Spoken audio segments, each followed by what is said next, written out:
Alright, ladies and gentlemen, welcome back. This is HD Starcraft, and I'm coming at you guys with Game 3.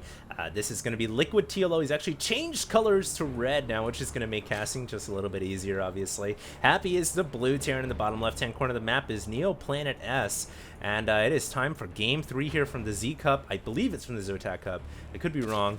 And as always, if you guys have any replays you want me to cast, feel free to send them in to HDreplays@gmail.com. I will do my best to get those done for you guys. And like I said before, I am out in the East Coast right now, but I will be coming back. I don't know the actual date. The first weekend of November, first Monday of November, I will be returning back home. So I'll have more videos coming out for you guys then. But for now, let's go ahead and continue on here with Game 3. Pretty great set so far, and TLO with that in that last game, that was so sick. You know, Happy's strategy was actually kind of cool, and he knew he wasn't going to win the game in the late game. It was just far gone for that, but he invested everything into one massive attack. I mean, I've never seen a Terran army that big before. Usually, you know, the Terran army is about 33% smaller or so, because you know there's going to be 50 or 60 workers that suck up some of that supply. But Happy just said, you know what, I'm gonna go for a big attack and hope I can end the game. It just didn't really work. So TLO obviously with the proper response by sacrificing his drones into spine crawlers, and I think that was a great idea, knowing what he was up against. So now we are here in game 2, and snowy climate here.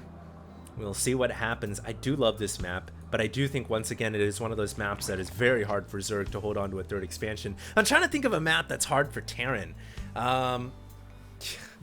There are, you know, maps that have wide open middles are pretty difficult. This map, I guess you could say, has somewhat of a wide open center. Not that much, you know, to work with in terms of, you know, ramps and cracks and crevices and whatnot, but you know, in general, I think Terrans will have a bit of a favoring when the map is kind of complex, maze-like, and you know, easy to destroy third expansions. That's when Terrans typically have an edge. Anyways, let's go ahead and see what happens here. We do have a spawning pool coming up, and expansion is on the way for TLO. Reaper is coming out as well. This map is great for Reapers. You can hop right into the main base from the bottom of the ground. Back when Reapers were really buff, they were super OP on this map. They have since been nerfed, obviously. And one Reaper is going to make its way over to the natural expansion, right into the main.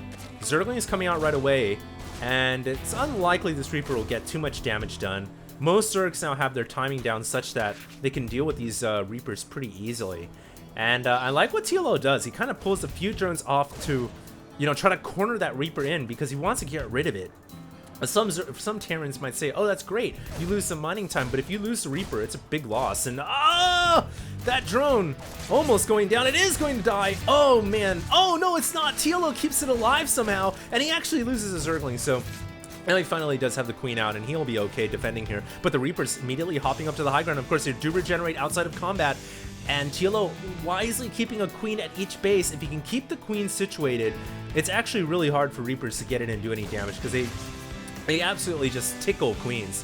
Like, they do no damage to Queens whatsoever, and Queens are fairly good against them.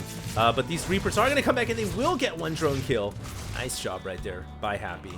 And not really losing anything, so he's keeping the pressure on. Now going to go for the Creep Tumor. Oh, that was close, and it's actually a big setback if TLO loses this first tumor, because the first tumor allows you to spawn the second one, etc, etc, and if you lose this first one, you got to wait for 50 energy to make another one. So 25 energy, sorry, not 50, but still, it is a big setback. At least I feel like it is when I'm Zerg. And Happy here is going to, I think, just gonna go ahead and pull his Reapers away now. He's actually reinforcing with a Hellion. Back at home, let's see what he's up to. He's got a couple of barracks coming up, command center as well. So things are all fine and dandy on the Terran side. And TLO is gonna go for a Roach Warren. Now this is unusual. And we actually did not see Roaches at all in the first two games. I kind of feel like, because this map is so small, one edge that Zerg has, instead of going into the late game, is just try to end it early on. I think if TLO goes for some type of Roach Baneling all in, he could do a lot of damage against Happy, and he might just be going for that. You can see he's got all of his queens at the front, doesn't want to let these Hellions run on in, utilizing this choke point very nicely. Creep tumors are getting roasted up though, Happy wisely destroying them, doesn't want to let the Zerg get any map control at all, and you know, good job of countering those creep tumors. But back at home, what is being constructed? There is a layer coming up. Roach Warren is done, and +1 melee is on the way here. So it is possible that the little one is just going for a Roach Warren because he might feel like he needs roaches for defensive reasons, rather than trying to go for an all-in. I'm not sure yet. We'll just have to wait and see. And finally, is he going to be able to get these tumors down without getting harassed? It looks like he will, but the new expansion over here, which TLO was able to sneak a drone out, is going to get picked off. And this is, like I said before, this is the biggest problem on this map for Zerg, is you just cannot hold a third expansion. It is nearly impossible to do.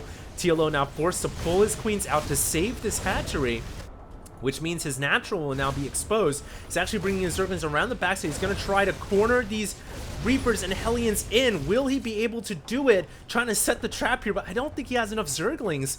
Now running behind this high ground, this little mountaintop, and getting away, and I guess he's just going to give up.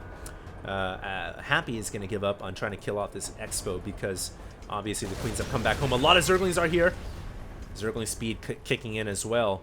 And now that Zergling speed has come in, I don't think Happy can actually be all that aggressive anymore. He has to pull back and play it a little more safely because he can lose his forces really quickly to swarming Zerglings. Spire is on the way for TLO. He's also going for Baneling Nest. And meanwhile, Happy has gone for siege tanks. That is something you don't see in ZvT nowadays. And you know, the siege tank obviously indicating that Happy wants to play a little bit more defensively, more of a classic TVZ style. And I'm surprised he doesn't have a tank on the high ground here. That's also a good spot to have your siege tank. I think Happy might be realizing here that TLO has a very real possibility of, you know, attacking in the next few minutes with a very large, you know, Zergling, Baneling type Muta army. And he's just making sure that he's got his defenses prepared for that. Gonna lose some of his forces up here to the north. They were cornered in by Speedlings. Very nice job right there by TLO, and he kills off that Reaper before it can hop into the main base. So now, Happy actually doesn't know there is a Spire there. He does not know what type of tech the enemy Zerg is going for. And I've got to say, I really like TLO's position. He's been able to claim the third expansion. Not something you see done very easily on this map. I mean, it's still a very forsaken location because this area right here is just a Terran setup for attacking this expansion. I've seen countless hatcheries go down due to the layout of this map. And, I mean, we'll see what happens, but one thing about siege tanks that are great on this map, you get some tanks up here on the high ground, it's very hard for Zerg to deal with. Widow Mines are obviously, you know, same situation, but tanks can range down this hatchery from this mountaintop, maybe like from here or something. But yeah, we'll see what happens. It looks like Happy gonna push out here with his Tank Marine classic Wings of Liberty style. And will he have enough forces? He doesn't have combat shields yet. It is coming. +1 weapons on the way as well. He doesn't have near the upgrades that the Zerg has, and TLO here trying to set up his mutas. He needs to come back around and snipe these siege tanks out. Will he have enough mutas to do so? And he's going to fly in right now and try to take out one of the tanks, and he is going to be able to kill off a tank. Very nice job right there by TLO. The more tanks go down, the easier this becomes to defend. It looks like Happy now pressing in with the Marines. Going to try to take out this hatchery, but saves his Marines from Baneling detonations by picking them up inside the medevac. Now the medevac getting targeted down by these mutas. More Zerglings flowing forward into this expansion area. And TLO here really focused on defending here. Will he have enough forces to do so? Trying to get some more Banelings out on the map. Zerglings and Banelings coming, reinforcing, and they are going to get the surround off. And Happy loses his entire army. GG calls Happy. And a quick game 3 right there. I think, you know, that was weird. I mean, like I said, you don't see tanks very often anymore in TVZ.